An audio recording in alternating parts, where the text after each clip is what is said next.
Alright guys, pagi hari ini kita masih dalam seri Salvation Series ya. Kita satu tema besar, keselamatan. Dan hari ini kita akan fokus bagaimana Yesus menyelamatkan.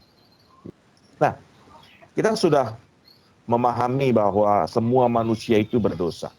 Semua orang telah berbuat dosa dan telah kehilangan kemuliaan Allah. Tidak ada yang tidak. Dan upah dosa itu ialah maut. Jadi dosa selalu ada konsekuensinya.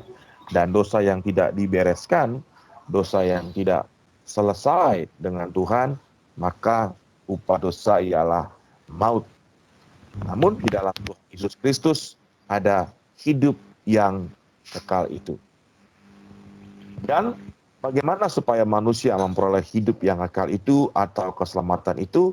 Allah sendiri sudah menentukan terms and condition-nya, jalannya, caranya, syaratnya adalah hanya Kristus Yesus yang telah ditentukan Allah menjadi jalan pendamaian. Dan respon kita adalah dengan iman kepada Yesus Kristus itu. Namun, bagaimana Yesus itu bisa menyelamatkan? Apa yang Yesus harus lakukan supaya dia bisa menyelamatkan manusia? Nah, kita akan melihat bahwa sebelumnya di dalam Perjanjian Lama, di dalam Imamat 4 bisa dibaca lebih lengkap, namun sedikit highlight-nya adalah pada masa itu untuk pengampunan dosa, untuk penyucian dari segala dosa, itu dahulu menggunakan binatang, yaitu domba maupun sapi. Ya, jadi ketika seorang berbuat dosa, ia harus membawa lembu, ya, yaitu seorang imam ke pintu kemah pertemuan bait Allah pada waktu itu. Dan harus mengambil sebagian dari darah lembu itu. Jadi darah lembu itulah yang menjadi medianya pada masa Tuhan Yesus itu belum datang ke muka bumi ini. Jadi imam harus mencelupkan jarinya ke dalam darah itu dan memercikkan sedikit dari darah itu 7 kali di hadapan Tuhan di bait Allah itu. Begitulah pada masa itu sebelum Tuhan Yesus datang. Mengapa? Sekali lagi, karena inilah memang yang ditentukan oleh Allah pada masa itu. Bagaimana umatnya yang berdosa dapat diampuninya. Dan 17, Imamat 17 ayat 11 dengan tegas mengatakan, karena nyawa makhluk ada di dalam darahnya, hidup. Kehidupan itu ada di dalam darahnya. Dan aku telah memberikan darah itu kepadamu di mezbah untuk mengadakan pendamaian, ya, pendamaian bagi nyawamu, pengampunan dosa bagi keselamatanmu. Karena darah mengadakan pendamaian dengan perantaraan nyawa. Nah, demikianlah pada masa itu sebelum Tuhan Yesus datang ke muka bumi ini untuk menjadi penyelamat yang sejati dan yang sempurna. Kemudian, semuanya itu tentu saja tidaklah sempurna. Darah binatang itu tentulah tidak sempurna, tidak sungguh-sungguh suci, tidak sungguh-sungguh mulia. Namun, pada waktu itu tetap diterima oleh Allah karena memang demikian ditentukan Allah untuk pengampunan dosa pada masa itu sebelum Tuhan Yesus datang ke muka bumi ini. Namun yang sempurna akhirnya datang, yaitu adalah Kristus sendiri.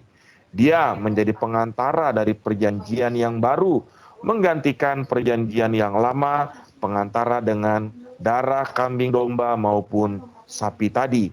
Di dalam Ibrani 9 ayatnya yang ke-11 sampai 28, kita akan ikuti sama-sama pada pagi hari ini.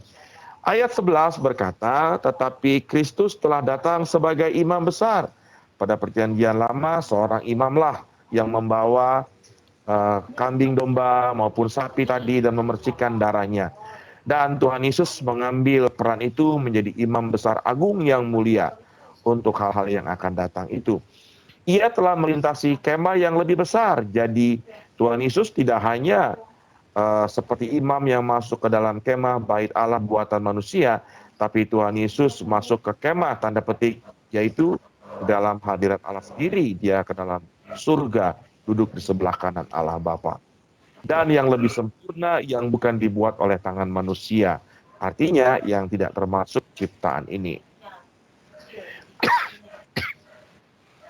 Dan ia telah masuk satu kali untuk selama-lamanya ke dalam tempat yang kudus. Bukan dengan membawa darah domba jantan dan darah anak lembu, tetapi dengan membawa darahnya sendiri.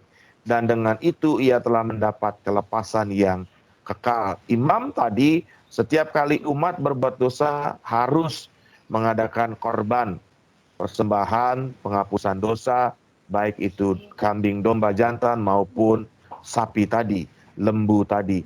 Tetapi Tuhan Yesus satu kali saja dengan darahnya itu. Mengapa? Karena darahnya itu overqualified. Ya. Jadi kualifikasinya itu melebihi dari yang dibutuhkan. Tidak seperti darah kambing domba jantan maupun darah anak lembu itu.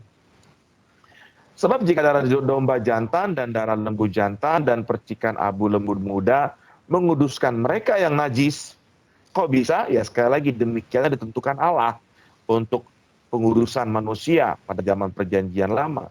Ya, sehingga mereka disucikan secara lahiriah.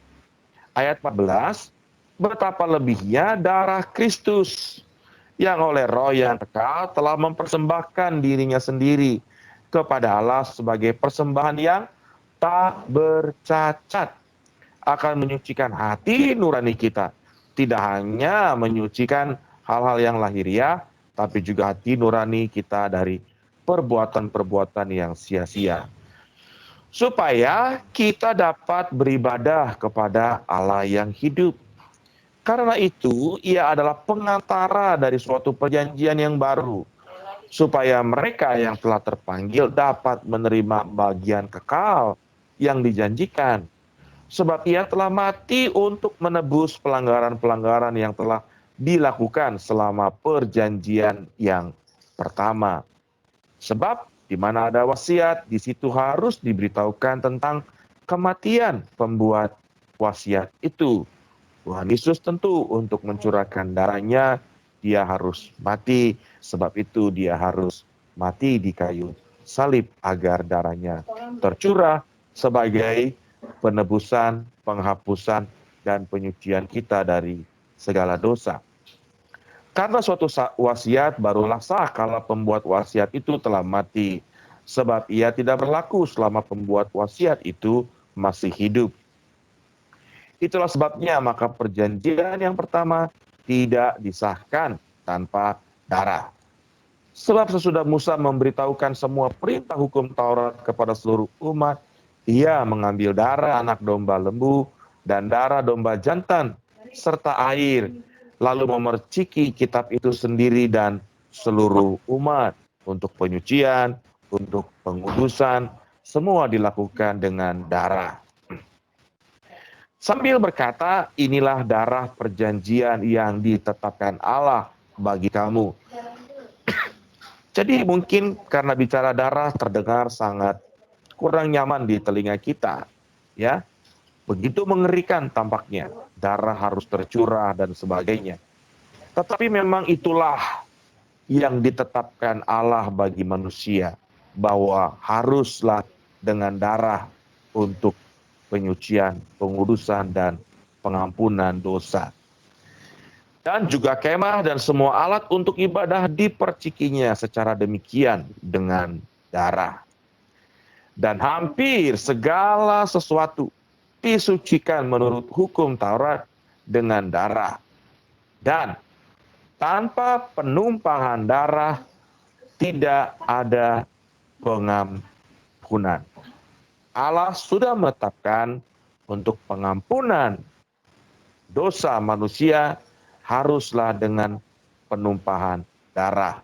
Sebab itulah darah domba jantan, darah lembu, anak lembu menjadi korban untuk penumpahan darahnya, supaya manusia pada masa itu disucikan, dikuduskan, diampuni, dan didamaikan. Namun tentu itu semua bukanlah yang sempurna. Jadi, bagaimana Tuhan Yesus menjadi juru selamat itu? Bagaimana kita dapat disucikan, dikuduskan, dan diampuni dan didamaikan kembali dengan Bapa, dengan darahnya, dengan darah Tuhan Yesus. Sebab itulah dulu ketika Abraham diperintahkan Tuhan untuk mengorbankan Ishak, itu adalah sebuah gambaran akan apa yang akan dilakukan oleh Bapa terhadap anaknya yang tunggal, Yesus Kristus. Seperti Ishak adalah anaknya yang tunggal dari Abraham, dan benar-benar the only one yang diakui oleh Allah. Dan Yesus Kristus menyatakan darahnya tertumpah supaya manusia yang dulu, yang sekarang, dan yang akan datang, darahnya berkuasa menyucikan, menguduskan, mengampuni, dan mendamaikan kembali dengan Bapa. Jadi sekali lagi, bagaimanakah Yesus menyelamatkan kita? 1 Petrus 1 ayat 18. Sebab kamu tahu bahwa kamu telah ditebus dari cara hidupmu yang sia-sia, yang kamu warisi dari nenek moyangmu itu. Bukan dengan barang yang fana, bukan pula dengan perak atau emas, melainkan dengan darah yang mahal, yaitu darah Kristus, yang sama seperti darah anak domba yang tak bernoda dan tak bercacat. Jadi kita sekarang memahami mengapa Yesus Kristus disebut anak domba Allah. Karena ia seperti domba yang disembelih dan darahnya tercurah untuk penyucian, pengudusan, pengampunan dosa, dan pendamaian kita bagi Allah Bapa. Terpujilah Tuhan Yesus Kristus yang sudah menjadi korban yang sempurna, menggantikan anak domba jantan dan lembu untuk darahnya tercurah bagi kita semua. Haleluya. Amin.